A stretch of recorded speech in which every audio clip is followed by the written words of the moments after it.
My name is Keshwani. That's K-E-S-H-W-A-N-I, Keshwani. We are here because we want to prepare for the GRE. We have been solving GRE math questions out of this book here, the official guide to the GRE, the revised general test. If you do not own this book already, purchase one immediately. You're going to need it. The problem that we are about to solve is the one that you will find on page number 237, and today is our lesson number 121. On the top of page 237, example number 2.8.3 is what we're doing here. We are given two inequalities. X minus 3y we are told is greater than or equal to negative 6, and 2x plus y we are told is greater than or equal to negative 1. And our job is to show the graphical solution of these two inequalities. Solving two inequalities is a little different than solving two equalities, two equations. When we have two equations, they are called simultaneous equations, and the solution is very straightforward.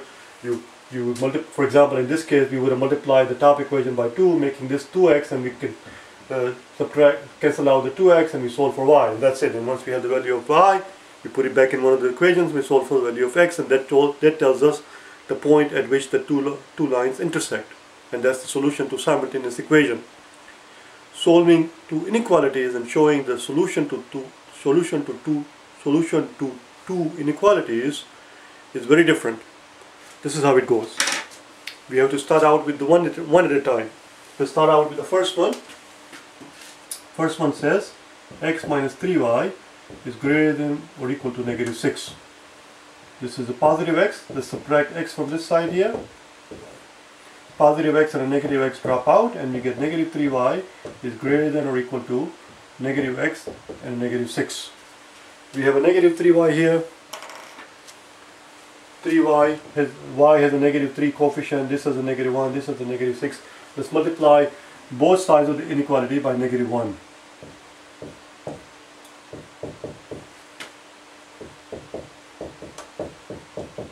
Now what happens when we multiply or divide an inequality by a negative number? This is what happens. When we multiply or divide an inequality by a negative number, like right now here, we are about to multiply both sides by negative 1. What happens? What happens is that the direction of the inequality switches. For example, we know that 5 is more than 3. Of course 5 is more than 3, nobody's going to dispute that. But if you want to multiply both sides by negative 1, negative 1 times 5 is negative 5, and this is negative 3. Negative 5 is not less than negative 3. Negative 5 is in fact, negative 5 is not more than negative 3. Negative 5 is in fact less than negative 3. You see, the direction switches. Before 5 was more than 3, now negative 5 is less than 3. So same thing is going to happen here.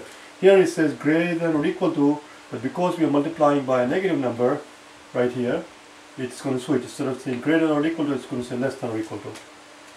So here we have negative 3y times a negative 1, so that's a 3y is less than or equal to negative 1 times negative x is going to give us positive x, and negative 1 times negative 6 is going to give us positive 6. Let's divide both sides by 3, and nothing is going to happen. Direction is not going to switch because we are dividing by a positive 3.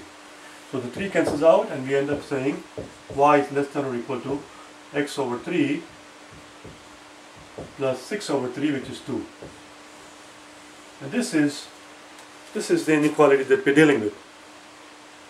How do we show it? How do we plot it? In order for us to be able to plot this inequality on a graph, we first have to know the demarcation of it, the boundary of it, or where it divides the region. This solution is not a solution is going to be a region, an area. And to find out where the demarcation is going to be, where the boundary is going to be, in case you do not know the word demarcation, let's learn it.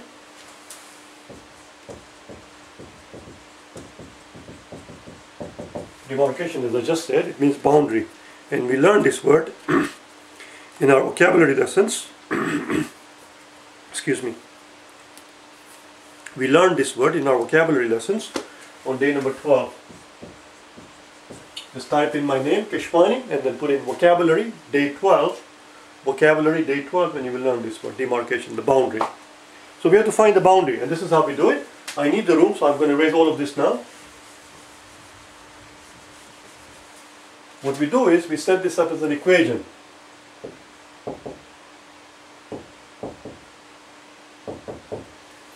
When x, in this equation, when x is equal to 0, when x is equal to 0, 0 divided by any number is 0, so this drops out and y equals 2. So that's our first point, 0 and 2. Similarly, when y is equal to 0, what we get is 0 equals x over 3 plus 2. Subtract 2 from both sides and we end up with negative 2 equals x over 3. Multiply both sides by 3. And x equals negative 6. So that's our second point, negative 6 and 0. Now that we have the two intercepts of the line, of this particular line, y equals x over 3 plus 2, we can plot it. I need to plot it and I need the room, so I'm going to plot it right here and I'm going to make a note of these two intercepts up here. This first equation is what we solve, and the intercepts are 0, 2 and negative 6 and 2. Negative 6 and 0. Let's plot it here.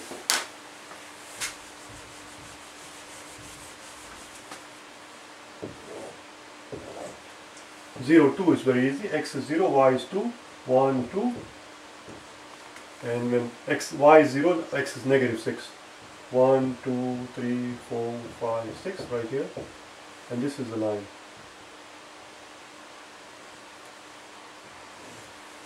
Now watch what happens.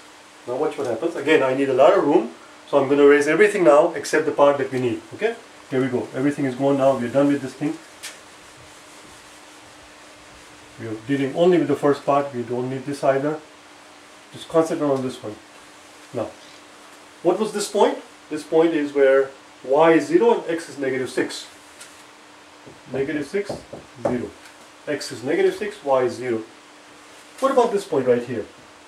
This point right here is where x is negative 6 and y is 1. X is negative 6 and y is 1. This point right here that I'm showing you, up here. Let's put it back here and see what happens. Negative 6 and a positive 1. Negative 6 minus 3 and a positive 1. Negative 3 times positive 1 is a negative 3. Negative 3 and a negative 6 is negative 9. Is negative 9 greater than or equal to negative 6? As you can clearly see, that is not true. Negative 9 is not greater than negative 6. That point falls outside the solution. That point does not belong in the region that we're looking for. What about this point? Does this point belong in the region? Let's find out, shall we? Let's put it in here. X over x minus 3y is greater than or equal to 6. Let's put in negative 6 and 0. Negative 6 minus 3 and y is 0. 0 times anything is 0, and we end up with negative 6 is greater than or equal to negative 6. Which of course is true. Negative 6 is not greater than negative 6, but negative 6 is greater than or equal to negative 6. So that point falls in the solution. How about this point? This point was y is 2 and x is 0. 0 and 2. Let's put it in here and see what happens. X here is 2 and y is 2. Or x here is 0 and y is 2. 0 minus 3 and a 2. Negative 3 times 2 is negative 6. As you can see, negative 6 is in fact greater than or equal to. It's not greater than, but it is equal to negative 6. That point falls in the region. What about this point right here? Let's put here negative 2 and a 5, let's say. Does that fall in the solution region? Let's find out. So if I put 0 for x, minus 3 times y, which is 5, that's negative 15. Is negative 15 greater than or equal to negative 6? Of course not. Negative 15 is not greater than or equal to negative 6. This does not work. This does not hold. That falls outside the region. Our solution, our region of solution, where no matter what value of x you put in and no matter what value of y you put in, when you evaluate this quantity is always going to be greater than or equal to negative 6. That happens only in this region. So if I can do a proper job of it, we don't need this now. I'm going to erase this thing. We don't need this thing. And I'm just going to erase this thing so I can have a nice thing. Our solution is this region right here. Everything that falls below this line. Everything that falls below this line. any point in this region, if you pick here, would work. For example, that looks to me like maybe a -3 and a negative 3 and a negative 3. Sorry, positive 3 and a negative 3. A positive 3 and a negative 3 will fall right here somewhere. Let's see if that works. Positive 3 for x, negative 3 for y. 3 times negative 3. Negative 3 times negative 3 is positive 9. 9 plus 3 is 12. Is 12 greater than or equal to negative 6? Of course it is. So the solution to this line, solution to this inequality is this right here. We are done with it. Now we have to go to second inequality. We are done with it. X minus 3y. X minus 3y is greater than or equal to negative 6. This is this part right here that we show. Let's go to the second one. The second inequality that we have is 2x plus y. 2x plus y is greater than or equal to negative 1. Exact same thing when you do as before. So y is greater than or equal to negative 2x minus a 1. That's your y. To find out the intercept, we're going to set it equal to 0. We're going to set it as an equality. We're going to set it as an equality when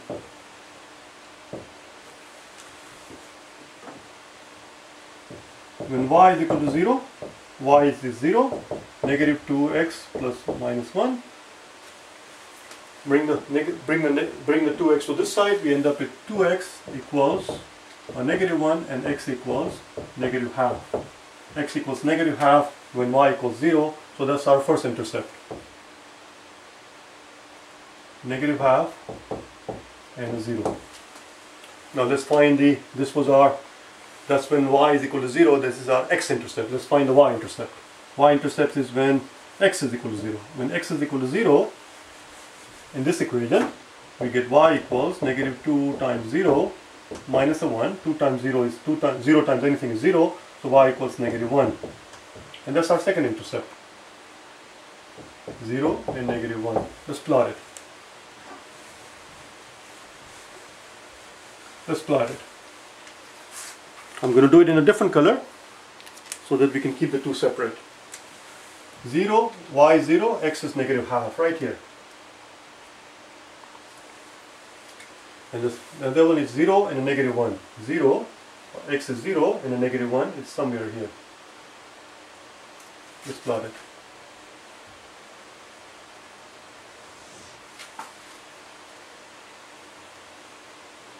Let's do it separately actually. It's getting too crowded. I want to plot it separately by itself. It's getting too crowded. We already know the solution to the first one is everything that falls below it. Let's do this one separately.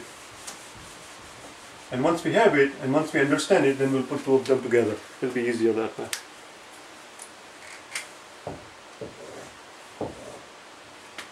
Zero and negative half. X is 0, y is negative half. Let's say this is 1, 2, negative half is going to be here. And when x is 0, y is negative 1, somewhere here.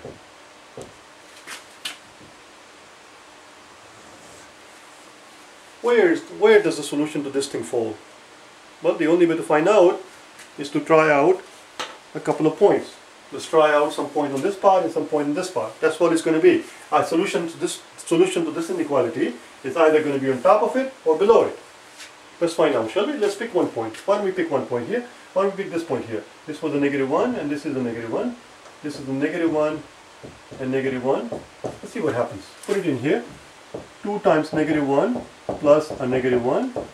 2 times negative 1 is negative 2. Negative 2 and a negative 1 is negative 3. Is negative 3 greater than or equal to negative 1? Is negative 3 greater than negative 1? Of course it's not. This point falls outside the solution region. And that's all we need to know. If you like, you can take one more point somewhere else. How about this point right here? This one is 1, 2, so x is 0 and y is 2. Let's see what happens here. And you will see that that one will also not work. If this one is not working, that's all you need. You need to find out one point that does not work, and you already know that this is not the solution to it. Solution to this line, solution to this inequality is everything that falls above it. Let's put in 0, 0 and 2. X equals 0 and y equals 2. 2 times 2 is 0 and we get 2. 2 is greater than or equal to negative 1.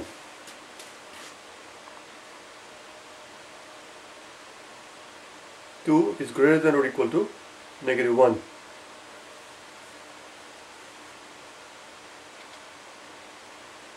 X is 0. Oh, this is wrong. You see, this thing is true. 2 is greater than or equal to negative 1. Because the point that I'm plotting, actually, listen carefully, the point, I made a mistake. The point that I'm plotting is 0 and 2, which is up here. 1, 2. X is 0 and y is 2. Of course, that point is part of the solution because we already told you everything that lies above it is our solution. This is our solution region. This one was actually, I was wrong. It is not 0 and positive 2. It is 0 and negative 2. And if you were to put negative 2 in here, if you were to put negative 2 here for y, 2 times 0 is 0, and we end up saying negative 2 is greater than or equal to negative 1, which of course is not true. Negative 2 is not greater than negative 1. That point falls outside the solution region. The solution to the second line is everything that falls above it. Now what I'm going to do now is to plot both of these lines freehand and simply show you the solution region. Okay? Let's plot it freehand.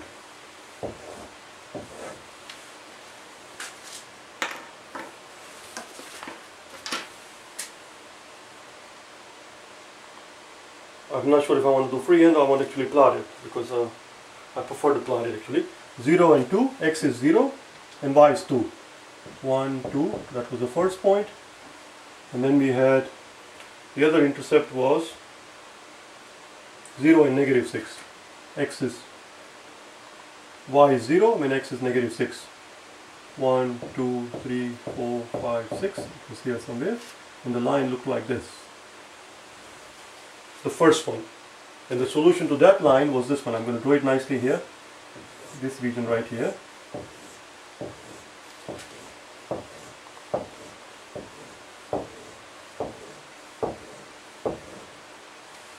Now the second line that we plotted goes through this point. It goes through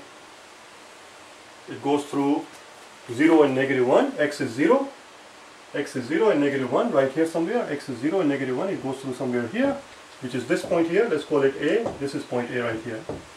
And this point right here, which was y was 0 and x was negative half. Y was 0 and x is negative half right here. Let's call it B, and this is our point B. So the equation, the second equation is like this. Let me put it in the red part. We are almost done. We are almost done. And let's join them together.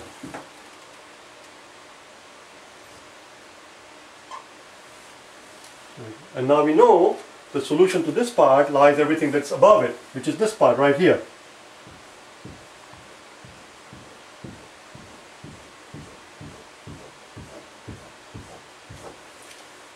So the solution to these two inequalities put together is the area that is common to both of them, right here, this area right here. From here to here. This area is the common area, and that is our solution. That's all. That's our solution, which is what they're showing you in the graph there on page number 237. In case you were wondering what the hell was that graph and where did it come from, now you understand it. That's all. Now all of these exercises that we're doing here, they're purely for learning purposes to improve your math skill that you need for the GRE. Something like this actually does not actually appear on the exam, but you have to understand the basic concepts, because even though they will not ask you the whole question like in its entirety, obviously. But there are ingredients in it that you need to know, and they will show up in the exam. For example, they might just give you two inequalities and might give you 5 different graphs and then ask you which one is the appropriate solution. And you have to quickly be able to tell. And that's what it is. This is the solution there. You understand? That's it. I'm done with this one. We are done with this problem. I will see you tomorrow when we'll do the solution problem on the next page, on page 238, 2.8.4. These problems are going to be very tedious and very time consuming, but we have to do them. We have to do them because they are there. But we'll get there eventually. I'm anxious to finish this geometry part so that we can get to the exercises that is given it on page number 243, so that we can get done with this chapter. But as I said, we'll get there one day. I'll see you tomorrow, okay? Bye now.